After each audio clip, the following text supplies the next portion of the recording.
మన దేశపు తొలి మహిళా టీచర్ గా పేరొందిన సావిత్రిబాయి పూలే గురించి మనందరికీ తెలుసు. కానీ సంఘ సంస్కర్తగా, విద్యావేత్తగా సావిత్రిబాయి పూలే చేసిన కృషిలో నేనున్నాను అంటూ అండగా నిలిచిన మరో గొప్ప మహనీయురాలి గురించి మాత్రం మన సమాజం మర్చిపోయింది. ఆవిడే ఫాతిమా షేక్. సమాజం మర్చిన ఆమె జీవిత విశేషాలను ఈ రోజు తెలుసుకుందాం. పూణే నగరంలోని ఓ దళిత వాడలో 1848లో జ్యోతిబాయి పూలే బాలికల పాఠశాలను ప్రారంభించారు.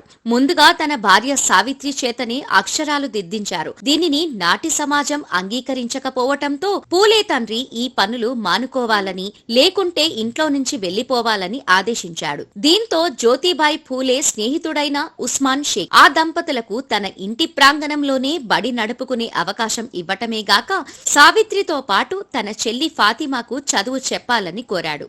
ఆనాటి కాలంలోనే సావిత్రితో పోటీపడి ఫాతిమా చదవటం, రాయటం, లెక్కలు వేయటం నేర్చుకున్నారు. ఈ బడికి మంచి పేరు రావటంతో క్రమంగా పిల్లల సంఖ్య పెరగటంతో సావిత్రి, ఫాతిమాలు మరో బడిని ప్రారంభించి ఇద్దరు బోధించేవారు. బహుజనులు, దళితులకు పాఠాలు చెబుతున్న వీరిపై నాటి అగ్రవర్ణాలతో పాటు కొందరు ముస్లిం పెద్దలు సైతం ఫాతిమాను హెచ్చరించారు. అయినా ఫాతిమా వాటిని పట్టించుకోకుండా విద్యాబోధనను కొనసాగించింది. దీంతో ఆమె ఎన్నో వెక్కిరింతలు, నిందలు భరించాల్సి వచ్చింది. కొన్నిసార్లు దారిలో వెళ్తుండగా ఆమె మీద రాళ్లు కూడా విసిరేవారు. పాఠశాలకు వెళ్తుంటే చెత్తపోయటం, పేడ కల్లాపి చల్లటము చేసేవారు. బట్టలు పాడైపోయి కంపు కొడుతున్న ఫాతిమా బడికి వెళ్లి అక్కడే పెట్టుకున్న వేరే బట్టలు కట్టుకుని పిల్లలకు పాఠాలు చెప్పేవారు తప్ప వెనకాడలేదు. ఈ ఘటనలు ఆమెలో మరింత పట్టుదల పెంచాయి. బడి సమయం తర్వాత ఇంటికి వెళ్లి బాలికల చదువు ఎంత ముఖ్యమో వివరించేవారు. దీంతో ఆమె బడికి మరింత మంది దళిత, బహుజన బాలికలు రావటం మొదలైంది.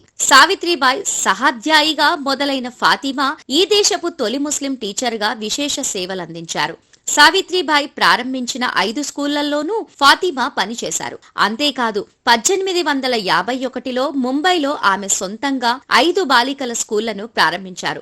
ఆంధ్రప్రదేశ్ ప్రభుత్వం ఫాతిమా షేక్ సేవలను గుర్తించి 8వ తరగతి సిలబస్ లో ఫాతిమా పాఠాన్ని చేర్చింది.